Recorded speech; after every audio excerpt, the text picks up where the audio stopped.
नमस्कार. आजच्या व्हिडिओमध्ये मी तुम्हाला दत्त जयंतीच्या दिवशी कोणते उपाय करावे व कोणत्या सेवा कराव्या याबद्दलची संपूर्ण माहिती सांगणार आहे. पण त्याआधी तुम्ही चॅनलवरती नवीन असाल तर चॅनलला लाईक करा आणि सबस्क्राईब देखील करा. कमेंटमध्ये श्री स्वामी समर्थ किंवा दिगंबरा दिगंबरा श्रीपाद वल्लभ दिगंबरा लिहायला विसरू नका. यंदा 21 नोव्हेंबर पासून मार्गशीर्ष महिना प्रारंभ झाला आहे. हिंदू धर्मात मार्गशीर्ष महिन्याला विशेष महत्त्व आहे. धार्मिकदृष्ट्या हा महिना खूप महत्त्वाचा आहे. व्रतवैकल्याचा म्हणून मार्गशीर्षची ओळख आहे. याच महिन्यात ब्रह्मा, विष्णू आणि महेश यांचा अवतार असलेल्या दत्तात्रय महाराजांची जयंती साजरी केली जाते. मार्गशीर्ष पौर्णिमेच्या दिवशी ही जयंती साजरी करण्यात येत असल्याने या तिथीला दत्त पौर्णिमा म्हणून देखील ओळखले जाते. तसेच या दिवशी दत्तात्रय महाराजांच्या बालस्वरूपाची पूजा केली जाते. धार्मिक मान्यतेनुसार मार्गशीर्ष पौर्णिमेला दत्तात्रय महाराजांसह लक्ष्मीनारायणाची पूजा केली जाते. असे केल्याने धन, धान्य, संपत्ती, सौभाग्य वाढते. याशिवाय ज्ञानामध्ये देखील वृद्धी होते. विधिवत पूजा केल्याने दत्तात्रय महाराज आपल्या भक्तांच्या येणाऱ्या अडचणी दूर करतात. दत्तात्रय मंत्र जप केल्याने पूर्वजांचा आशीर्वाद मिळू लागतात आणि जीवन सुखी होते. आता या दिवशी जर आपण काही उपाय केले, काही सेवा केल्या तर त्या खूप म्हणजे खूप प्रभावी ठरतात. भरपूर वेळा आपल्या आयुष्यामध्ये अनेक अडचणी, अडथळे, संकटे असतात आणि ते काही संपायचं नाव घेत नाहीत. आता संकट येणारच नाही असं तर होणार नाही, पण आपण संकटाचा वेग मात्र नक्कीच कमी करू शकतो. तसेच आपण मेहनत तर घेत असतो, पण मेहनतीचे देखील आपल्याला पाहिजे तसं फळ हे काही केल्या मिळत नाही. मग आपल्या कष्टाला नशिबाची साथ मिळण्यासाठी, आपल्या आयुष्यातील दुःख, दारिद्र्य, गरिबी दूर होण्यासाठी या दिवशी कोणते उपाय करावे व कोणत्या सेवा कराव्या हे जाणून घेऊया. पंचांगानुसार पौर्णिमा तिथी 4 डिसेंबरला सकाळी 8:38 सुरू होईल, तर दुसऱ्या दिवशी म्हणजेच 5 डिसेंबरला सकाळी 4:44 समाप्त होईल. पौर्णिमा तिथीला चंद्रोदयाला महत्त्व असल्याने 4 डिसेंबर रोजी दत्तात्रय महाराजांची आपल्याला जयंती साजरी करायची आहे. आता हा उपाय अगदी तुम्ही दत्त सप्ताहाच्या काळामध्ये देखील करू शकता किंवा त्यावेळेस जर तुम्हाला जमले नाही तर दत्त जयंतीच्या दिवशी जरी हा उपाय केला तरी पण चालेल. कारण की दत्त सप्ताहाच्या काळामध्ये दत्ततत्व हे 1000 पटीने कार्यरत असतं. त्यामुळे या काळामध्ये आपण जे काही उपाय करू, जी काही सेवा करू ती खूप म्हणजे खूप प्रभावी ठरत असते. आता या दत्त जयंतीच्या काळामध्ये आपण स्वामी चरित्र सारामृत पठण करायचं आहे. तसेच तुम्ही गुरुचरित्र पारायण देखील करू शकता. श्री स्वामी समर्थ, श्री गुरुदेव दत्त हे नामस्मरण देखील करू शकता. अगदी रोज 11 माळी जप करू शकता. आपल्याला जेवढ्या सेवा जमतील तेवढ्या सेवा आपण आवर्जून करायच्या आहे.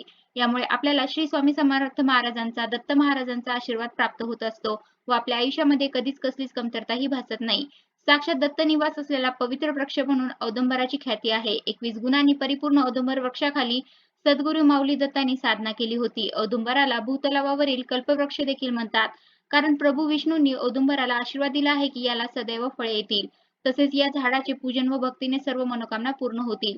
या झाडाचे दर्शन केल्याने उग्रता शांत होईल. या झाडाच्या नियमित प्रदक्षिणा घातल्याने अपत्य प्राप्ती होईल. औदुंबराच्या सेवेने जन्मजन्मांतरीची पापे नष्ट होतात व इच्छित फल प्राप्ती होते. औदुंबर वृक्षाखाली बसून निर्मळ मनाने जप केल्याने अनंत गुणांनी त्याची फळे मिळतात.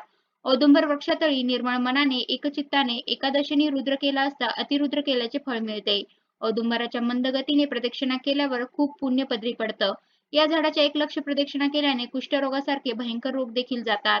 औदुंबराच्या सावलीत जपानुष्ठान केल्याने आध्यात्मिक ज्ञानाची प्राप्ती होते आणि जपाचे अनंत पटीने फळ मिळते. औदुंबराखाली पाणी ठेवून त्या पाण्याने स्नान केल्याने भागीरथी नदीत स्नान केल्याचे पुण्य मिळते. औदुंबराची सेवा केल्याने धनधान्य, संपत्ती, आरोग्य व सर्व प्रकारचे ऐश्वर्य देखील आपल्याला प्राप्त होत असते. आता आपण औदुंबर वृक्षाखाली जायचं आहे. मग जिथे आपण जवळपास औदुंबराचं झाड असेल, विशेषतः जिथे पाणी जास्त प्रमाणामध्ये असते, तिथे औदुंबराचं झाड असतं. तर तिथे तुम्ही जाऊ शकता किंवा अगदी दत्त महाराजांच्या मंदिराच्या समोर किंवा स्वामी समर्थ महाराजांचं मंदिर असलं तर तिथे देखील औदुंबर वृक्ष असते. आता आपल्या जवळपास असणाऱ्या औदुंबर वृक्षाजवळ जायचं आहे. जाताना आपल्याला काही वस्तू देखील सोबत घेऊन जायच्या आहे. तर आपण एक तांब्या भरून पाणी घ्यायचं आहे. आता आपल्या घरामध्ये जर गंगाजल असेल तर त्या पाण्यामध्ये आपल्याला 2 थेंब गंगाजल टाकायचं आहे. तसेच आपण त्या पाण्यामध्ये चिमूटभर हळद देखील टाकायची आहे. त्यानंतर आपण मातीची पंती घ्यायची आहे किंवा कणकेचा दिवा घ्यायचा आहे. आता या दिव्यामध्ये टाकण्यासाठी शुद्ध तूप घ्यायचं आहे. आता हा दिवा आणि पाणी घेऊन आपण औदुंबर वृक्षाजवळ जायचं आहे. त्यासोबत आपल्याला आणखीन एक वस्तू न्यायची आहे. ते म्हणजे आपल्याला थोडीशी पिठी साखर घ्यायची आहे. थोडासा रवा आणि त्यामध्ये थोडंसं गव्हाचं पीठ टाकायचं आहे. हे सर्व एकत्र भाजून घ्यायचं आहे आणि ते देखील आपल्याला औदुंबर वृक्षाकडे घेऊन जायचं आहे. आता आपण तिथे गेल्यानंतर प्रथम औदुंबर वृक्षाला पाणी अर्पण करायचं आहे. आता पाणी अर्पण करत असताना आपण श्री गुरुदेव दत्त, श्री गुरुदेव दत्त या मंत्राचा जप करत राहायचा आहे. तिथे एक दिवा प्रज्वलित करायचा आहे. आता या दिव्याला आपण आसन द्यायचं आहे. एखाद्या झाडाचं पान खाली ठेवू शकता. त्यावरती थोडेसे अखंड तांदूळ ठेवायचे आहेत. तांदळावरती हळदी कुंकू अर्पण करावं. त्यानंतर आपण तिथे हा दिवा प्रज्वलित करायचा आहे. तसेच औदुंबर वृक्षाजवळ आपण जे काही पिठी साखर, रवा व पीठ भाजलं होतं, तर ते मिश्रण आपल्याला त्या औदुंबर वृक्षाखाली टाकायचं आहे. कारण की तिथे मुंग्याचा वास असतो आणि अन्नदान हे सर्वश्रेष्ठ दान मानलं जातं. अगदी आपल्याला मोठ्या स्वरूपामध्ये अन्नदान करणे शक्य नसेल, तर आपण जेव्हा पण औदुंबर वृक्षाजवळ जाऊ, तेव्हा आपल्याला अशा प्रकारचे मिश्रण तिथे खाली जरूर अर्पण करायचं आहे किंवा अगदी तुम्ही साखर अर्पण केली तरी पण चालेल. यामुळे श्री गुरुदेव दत्तांचा आशीर्वाद आपल्याला प्राप्त होत असतो. त्यामुळे त्यानंतर औदुंबर वृक्षाला आपण 11 प्रदक्षिणा करायच्या आहे. प्रदक्षिणा करत असताना दिगंबरा दिगंबरा श्रीपाद वल्लभ दिगंबरा, दिगंबरा दिगंबरा श्रीपाद वल्लभ दिगंबरा या मंत्राचा जप करायचा आहे. अगदी मनापासून आणि श्रद्धेने आपण हा जप करावा. जप करत असताना आपण कुणासोबतही बोलू नये. प्रदक्षिणा घालत असताना कुणासोबतही बोलायचं नाही.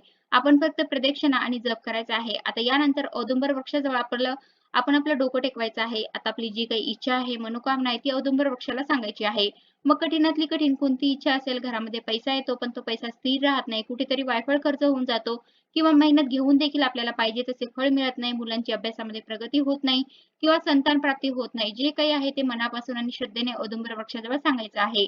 आता आपल्याला औदुंबर वृक्षाचं थोडंसं मूळ काढायचं आहे. आता औदुंबर वृक्षाचं मूळ काढणं जर शक्य नसेल, तर आपण औदुंबर वृक्षाखालील थोडीशी माती घेतली तरी पण चालेल. मूळ काढताना अगदी छोटासा हाताएवढं काढू शकता. त्यामध्ये देखील श्री दत्तगुरूंचा वास असतो. तसेच आपण हे मूळ कशासाठी घेऊन जात आहोत ते देखील औदुंबर वृक्षाजवळ सांगायचं आहे. जी काही एक इच्छा आहे ती सांगावी. आता यानंतर आपण डायरेक्ट घरी यायचं आहे. मध्ये कुठे थांबायचं नाही. मध्ये कुठे थांबला तर आपण जो काही उपाय केला, जी काही सेवा केली, तर ती सेवा फलदायी ठरत नाही. आता आपण मूळ घरी आणल्यानंतर आपण थोडंसं शुद्ध जल घ्यायचं आहे. त्यामध्ये गंगाजल टाकायचं आहे आणि हे मूळ स्वच्छ धुवून काढायचं आहे. स्वच्छ धुत असताना आपण श्री गुरुदेव दत्त, श्री गुरुदेव दत्त या मंत्राचा जप करत राहायचा आहे. त्यानंतर एक पिवळ्या रंगाचं कापड घ्यायचं आहे आणि आपल्या घरामध्ये स्वामी महाराजांचा फोटो असेल तर तिथे आपण पिवळ्या रंगाचं कापड ठेवावं. एक दिवा प्रज्वलित करायचा आहे. ते मूळ देखील आपण त्यावरती ठेवायचं आहे. त्या मुळाला देखील आपण हळदी-कुंकू अर्पण करायचं आहे. अक्षता अर्पण करायचे आहेत. माती जर आणलेली असेल तर त्या पिवळ्या कपड्यावरती तुम्ही माती देखील ठेवू शकता. मातीला हळदी-कुंकू अर्पण करायचं आहे. धूप-दीप दाखवायचा आहे.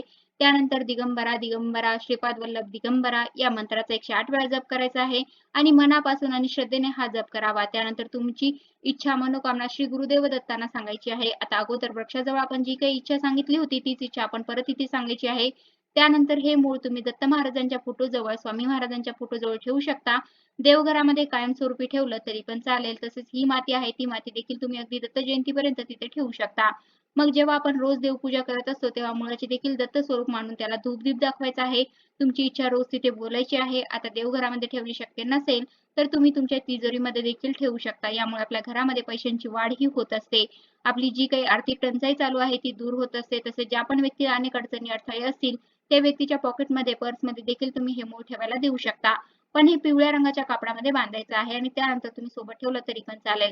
जेव्हा पण आपली इच्छा पूर्ण होईल, तेव्हा ते मूळ वाहत्या पाण्यामध्ये प्रवाहित करायचं आहे. तर अशा प्रकारच्या व्हिडिओमध्ये मी तुम्हाला दत्त जयंतीच्या दिवशी कोणते उपाय करावे व कोणत्या सेवा कराव्या याबद्दलची संपूर्ण माहिती सांगण्याचा प्रयत्न केला आहे. कसा वाटला तुम्हाला माझा आजचा व्हिडिओ कमेंट करून नक्की सांगा. धन्यवाद.